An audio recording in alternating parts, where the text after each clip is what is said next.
آہا۔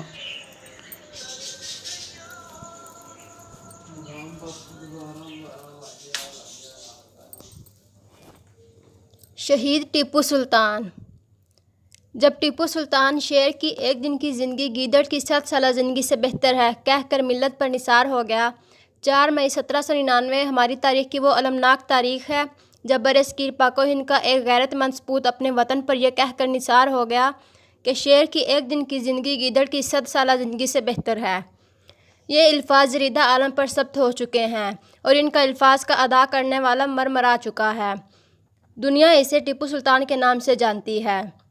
آج ملت اسلامیہ کو پھر ٹیپو سلطان کی ضرورت ہے۔ اس غرض سے اس بطل جلیل کے بارے میں بنیادی معلومات نچلی سطور میں درج کی جا رہی ہیں۔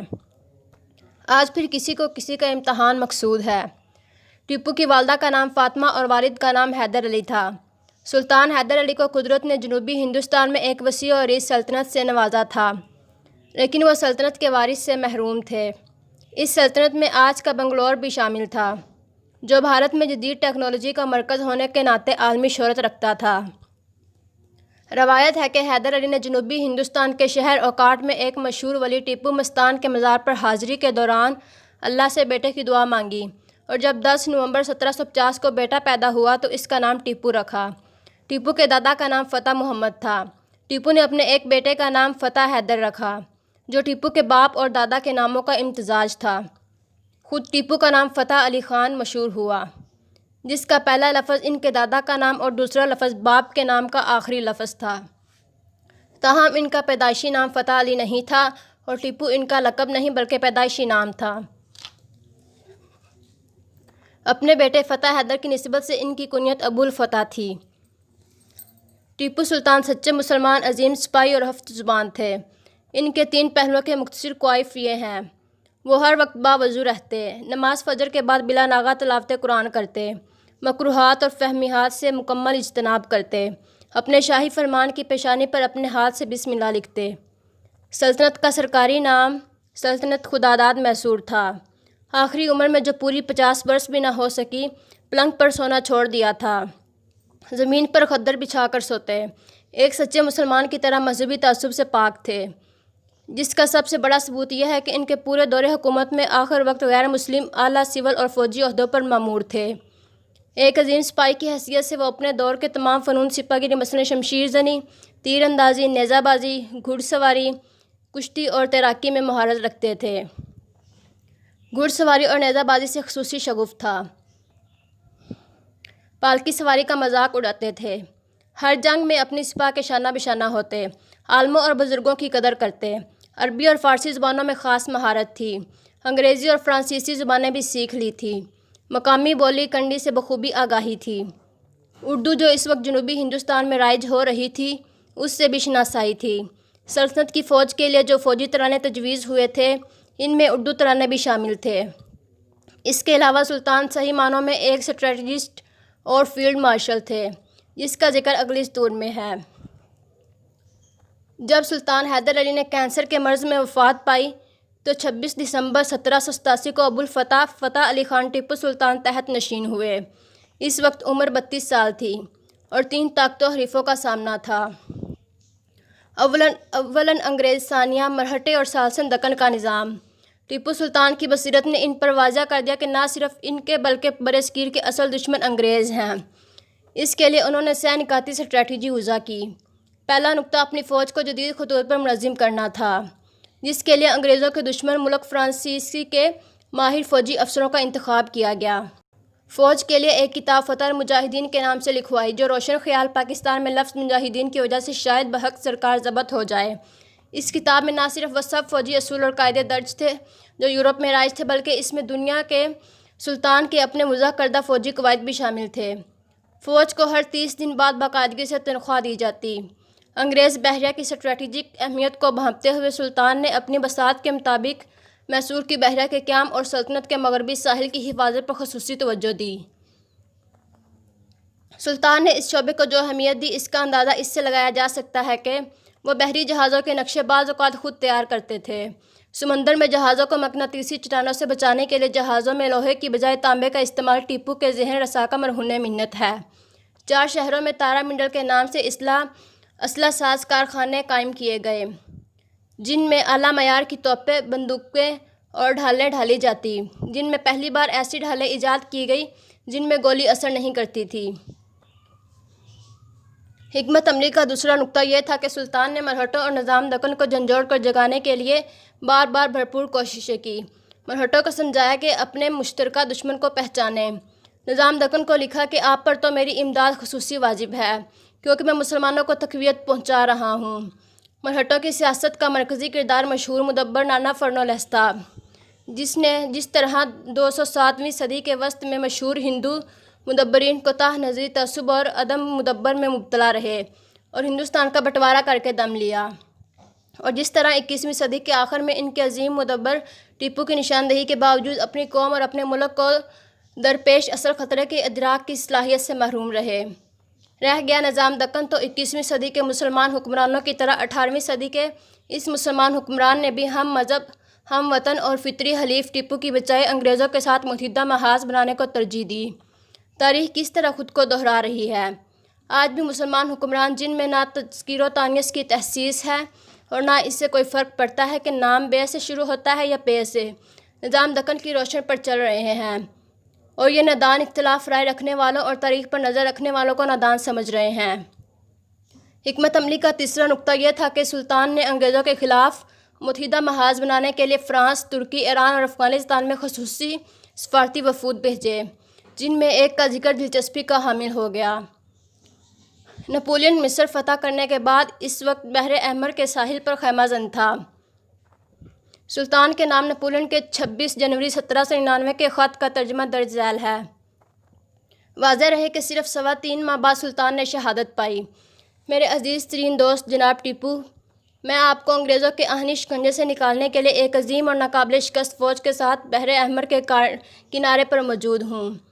آپ کا سیاسی موقف معلوم کرنے کا دلی آرزومند ہوں۔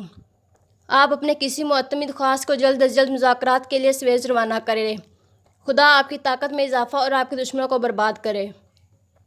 نپولین بوناپارٹ۔ نپولین کو واپس فرانس جانا پڑا کیونکہ انگریز اس کے خلاف ایک فیصلہ کن جنگ چھیڑنے والے تھے۔ اسی دوران لارڈ ولزلی ہندوستان کا گورنر جنرل ہو کر آیا، جس کے سگے بھائی ڈیوک آف لنگٹن کے ہاتھوں کے بعد میں نپولین کو شکست فاش ہوئی تھی۔ اس طرح سلطان کے اسٹریٹجک ویژن کے مطابق اس برصغیر میں ان کا اصل دشمن ٹیپو سلطان تھا۔ اپریل 1799 کے آخری ہفتے میں انگریزوں اور نظام دکن کی مشترکہ افواج نے انگریز جنرل ہیرس کی قیادت میں سرنگا پٹم پر، جو دریائے کاویری کے درمیان ایک جزیرے پر واقع ہے، فیصلہ کن حملہ کر دیا۔ تاریخ کی ستم ظریفی دیکھتے کہ ہندو مرہٹے تو اس جنگ سے الگ تھلگ رہے، لیکن مسلمانوں کی اعلیٰ حضرت نظام نے مسلمانوں کے اس مجاہد اعظم کے خلاف فرنٹ لائن اتحادی کا شرمناک کردار ادا کیا۔ مسلمان اپنی تاریخ کے واقعات پر جتنے شرمسار ہوں وہ کم ہے، لیکن ستم تو یہ ہے کہ 18ویں صدی کے اول آخر کی تاریخ 21ویں صدی میں بھی خود کو دہرائے جا رہی ہے۔ ٹیپو سلطان کو کفر و دین کے درمیان اس کارزار میں ہماری ترکش کا آخری تیر تھا۔ تن تنہا عیسائیوں اور اپنے ہم مذہبوں کی اس متحدہ فوج کے سامنے شیر کی طرح ڈٹ گیا۔ یہ صحرا کی آخری اذان تھی۔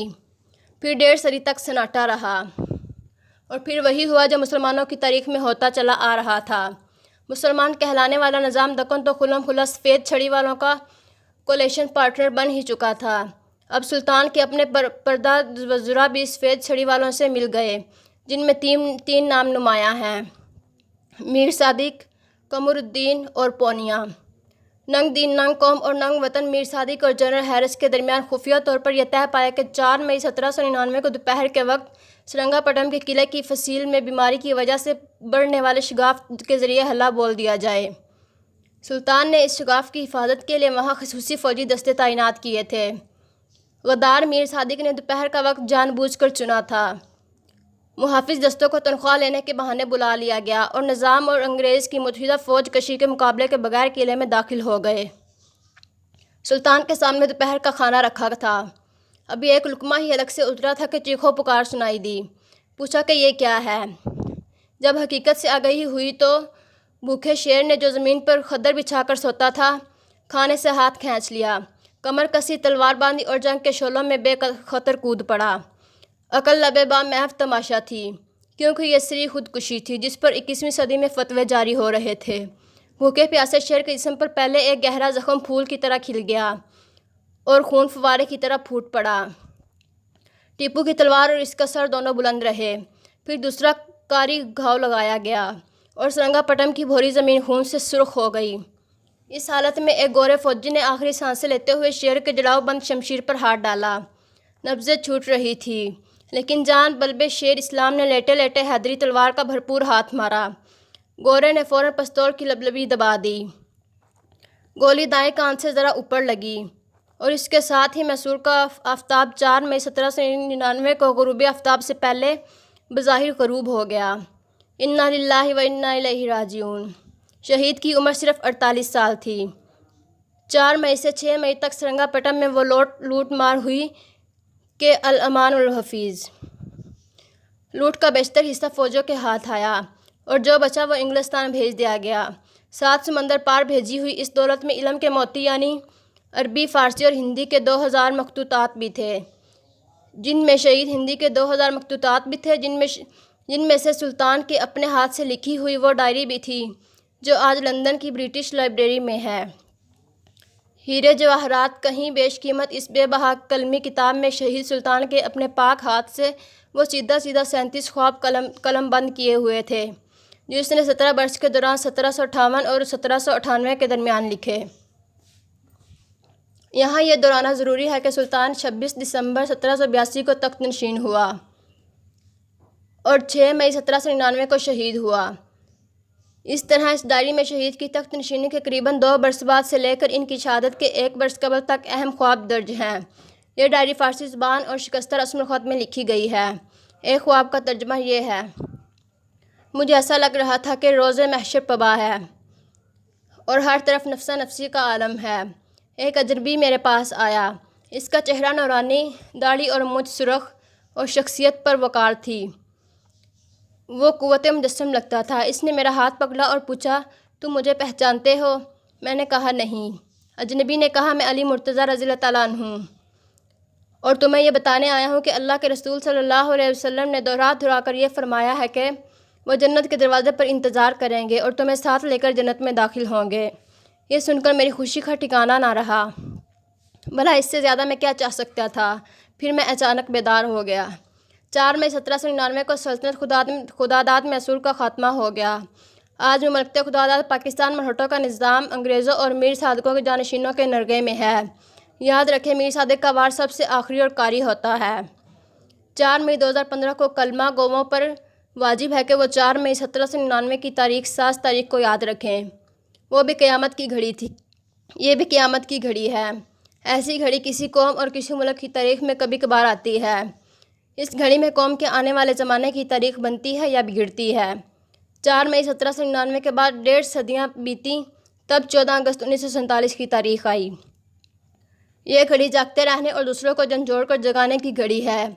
یہ گھڑی گزر گئی تو خدا جانے کیا ہو اور کس پر کیا گزرے۔ جب انتخاب ذلت کی زندگی اور عزت کی موت کے درمیان ہو تو شیر جنگ کے شعلوں میں کود کر موت کا استقبال کرتا ہے اور پھر جنت کے دروازے پر کوئی کسی کا انتظار کرتا ہے اور ساتھ لے کر جنت میں داخل ہوتا ہے۔ اور ابو الفتح علی خان ٹیپو سلطان کے زندہ جاوید الفاظ میں، بھلا اس کے بعد کوئی اور کیا چاہ سکتا ہے؟ ٹیپو نے یہ خواب دیکھا تو بیدار ہو گیا۔ وقت آ گیا ہے کہ محمد صلی اللہ علیہ وسلم کی امت بھی اپنے خواب گرا سے بیدار ہو۔